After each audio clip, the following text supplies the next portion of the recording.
Here we have another Sony laptop. I needed a laptop to have as a terminal really for the lab, so reasonable screen, nice keyboard with a numeric keypad, and lots of connectivity.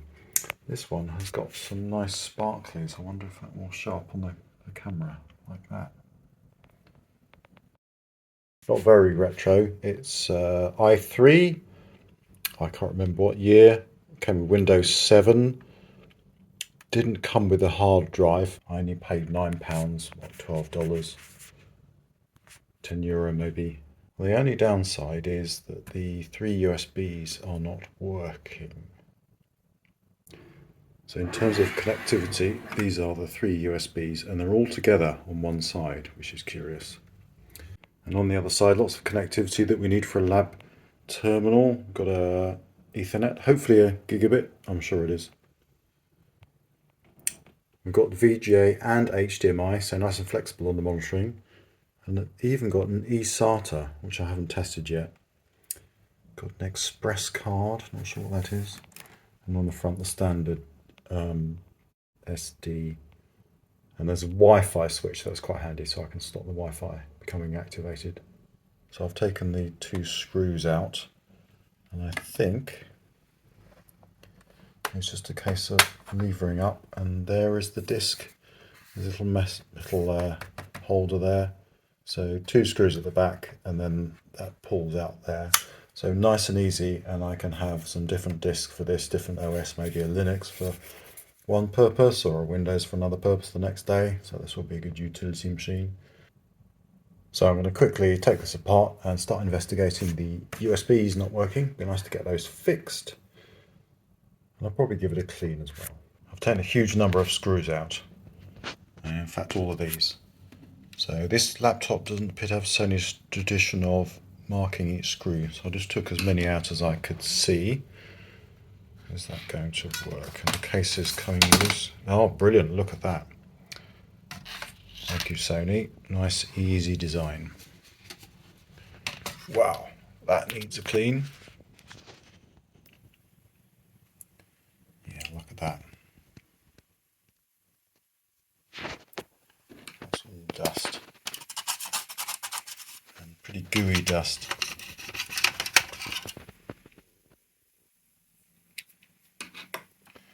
So let's look at the laptop itself.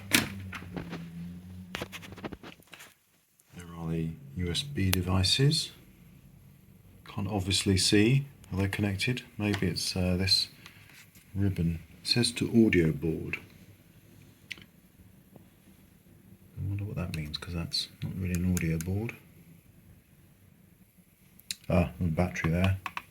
So I've loosened the couple of screws off for the fan and the heatsink. I undid the 4 screws for the heatsink and then just gently levered that up, and the heatsink did pop off. So let's have a look now. Let me zoom out. Let me have a look at the... So the fan ready to come off now. I've removed that connector and just a bit of tape to pull off. Pull that off gently with a screwdriver.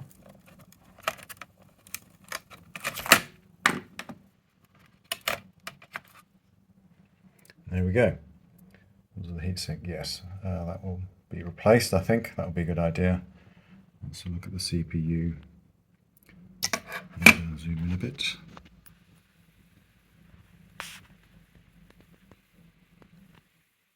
I can see some Intel writing at the top there.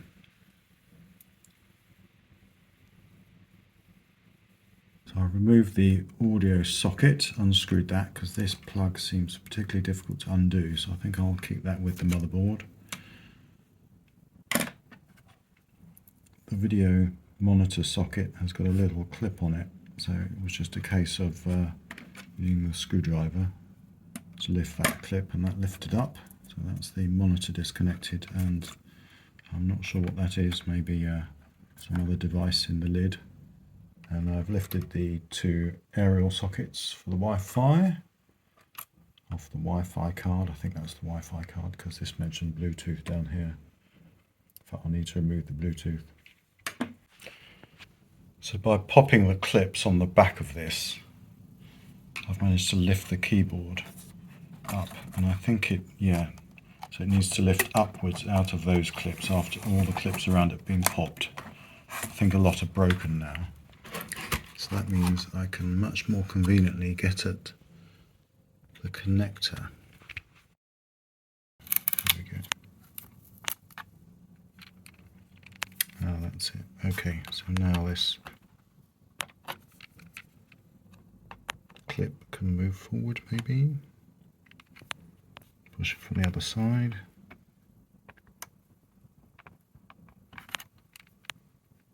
That's very stiff. There we go. And keyboard is out. And that means the other connector's on the top. That's the Ethernet, which is really difficult to get from behind. Oh, I see, that's now easy to remove. That was impossible to remove from behind. And also that's probably the speaker connection. So those final connections can be pulled. So with those final connections pulled, including the buttons along the top, that literally leaves the motherboard free now. So I can move the main unit to one side. I've pulled this back, I've removed this bit of glue, and that enables this to fold back and much more easily be connected to the motherboard. And this wasn't connected, so this had been apart. The few screws were missing, and that was missing in there, but look at the end of that. Even if there's track damage there, hopefully it won't stop all of the USBs working. I mean, if one doesn't work, that's not too bad. So we'll give that a test first when it's back together. Oh, look in the fan. Look at all the dirt.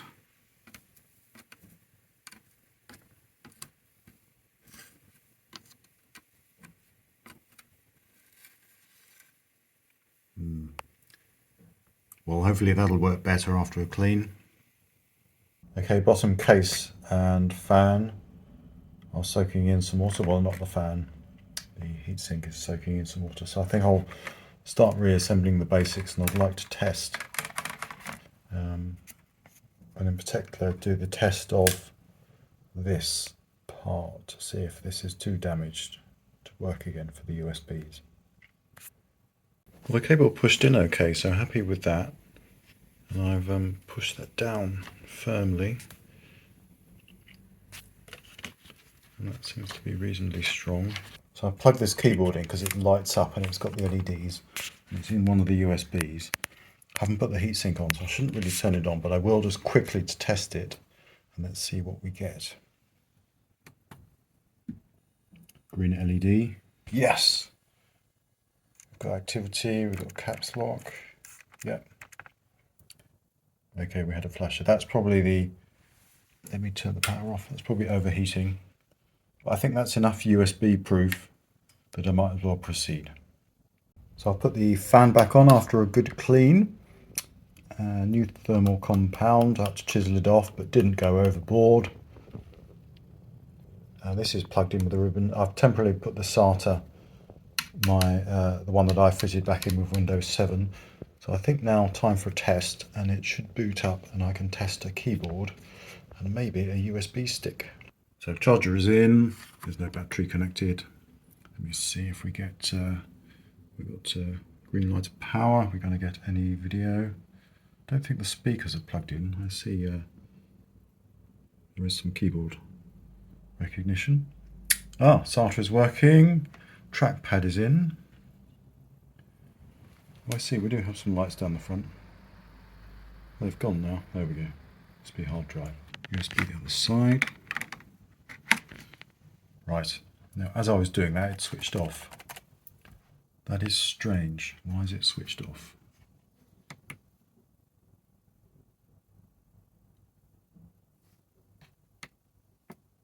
It's almost as if it had overheated. We're back on.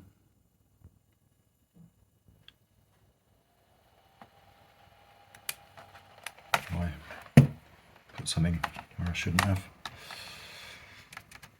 keyboard is working. Start Windows normally. Why did Windows, or why did the machine shut down then? I can see the fan on, so the cooling should be in place.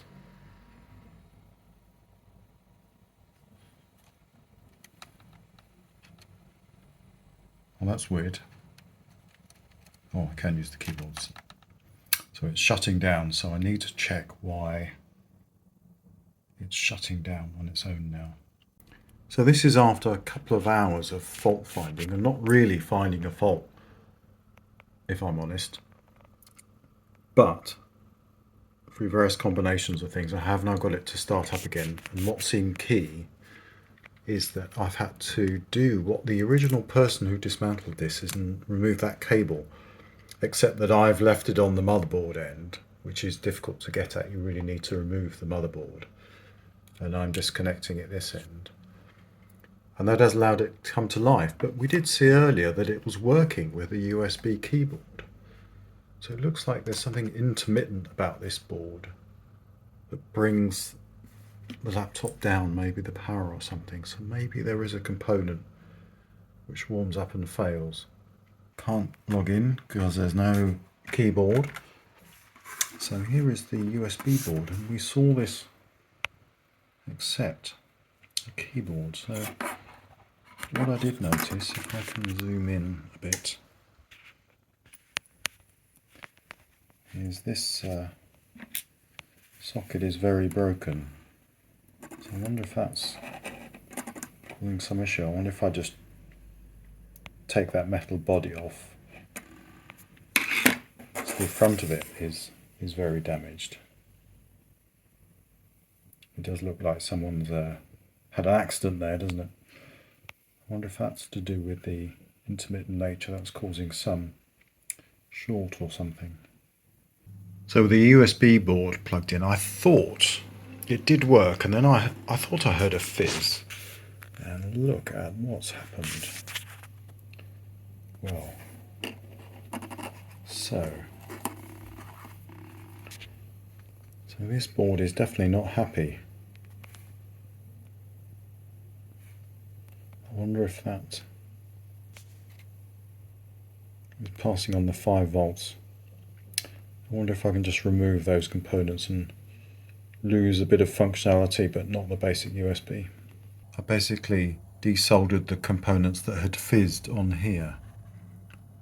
So let me try the other USB sockets, which is difficult to do holding the phone because they are quite stiff, strangely. I think they'd be worn out. So that's fine. Don't seem to be getting a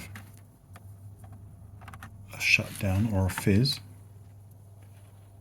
And that one works well. Here was the little explosion. There was a L inductor. That did work because that was showing as 0 ohms, and 2 other components. So I just removed those. We seem to be okay.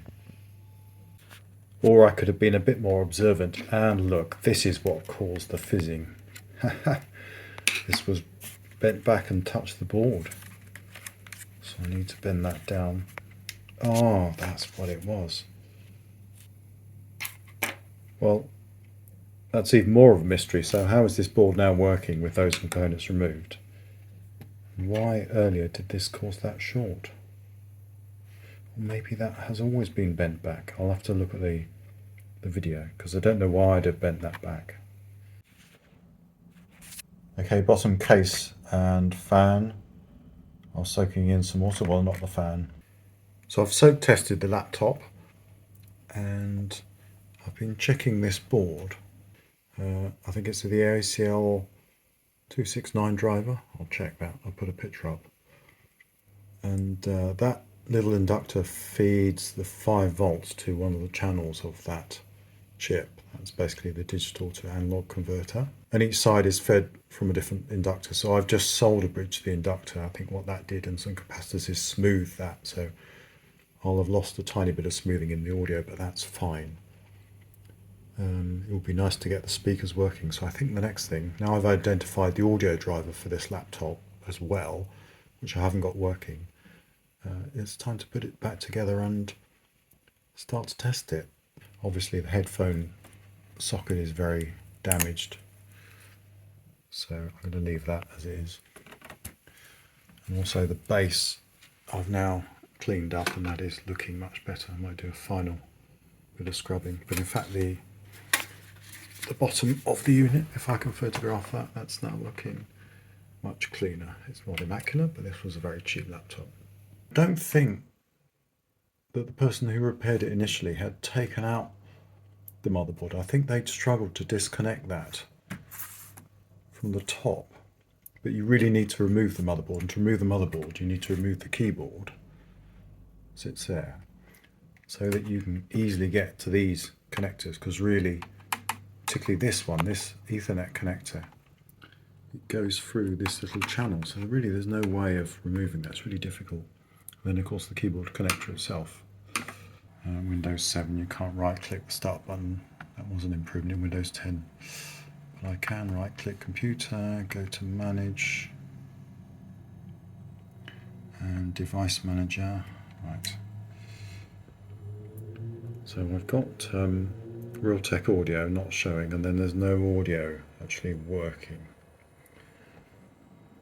So looking at that chip being, is it the ACL269? I looked for a driver that said that, and I did find one. So let me get the USB stick and try that.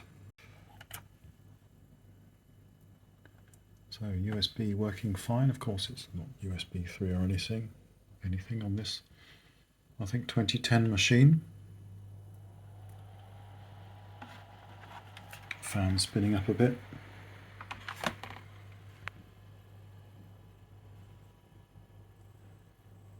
So if I now install that, will it install?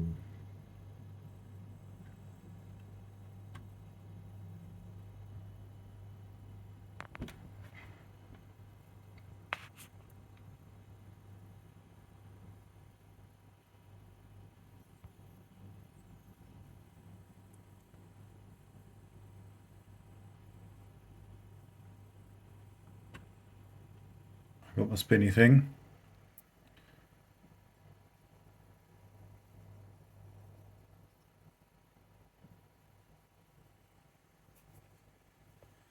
Yes, don't want to restart my computer, but I will.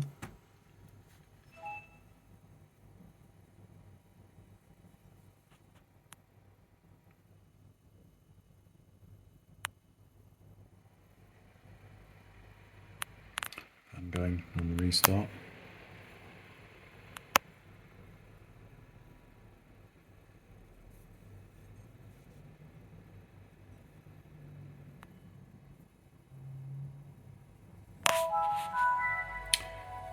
Put the password in, and I heard audio.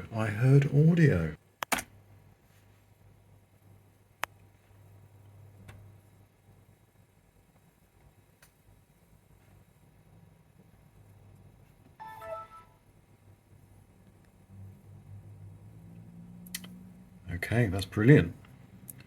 So I think that chip must be working. It must drive the speakers back through, unless that chip is dedicated for the headphone. I don't know. But anyway, I have audio. We won't be able to do headphone audio here.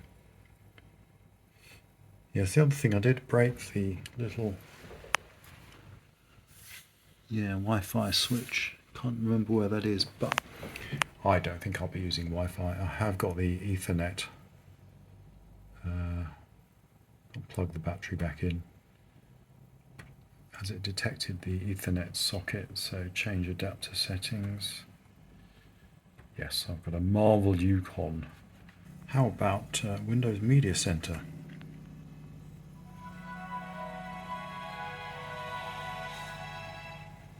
And I definitely think I've got audio there.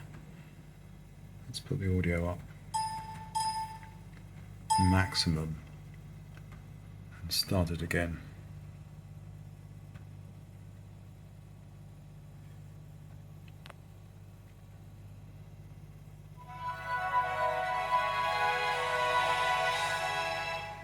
Yeah, excellent. I doubt there's much to view.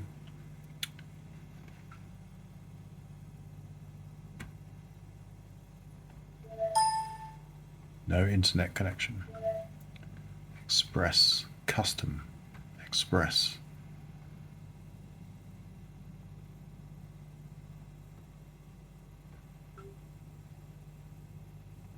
Do you get anything with Windows at all?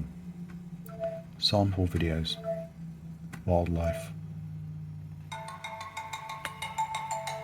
Yeah, look at that.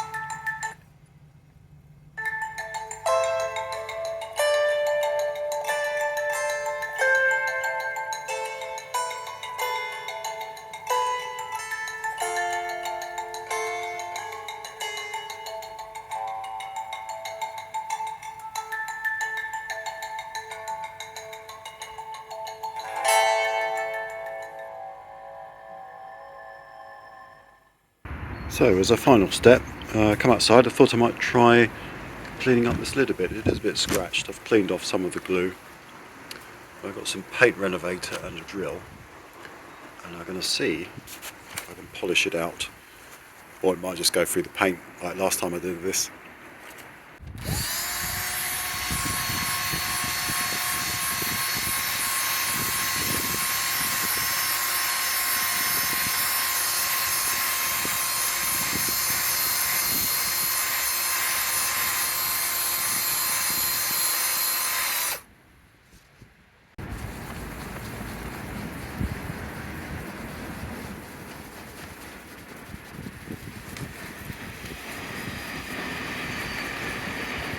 I think that's as far as I go on the polishing because the dark coloured paint was coming off. Actually, that's okay. That's a big improvement, I think. I managed not to rub off the logo. It certainly feels nice and smooth. So that will do.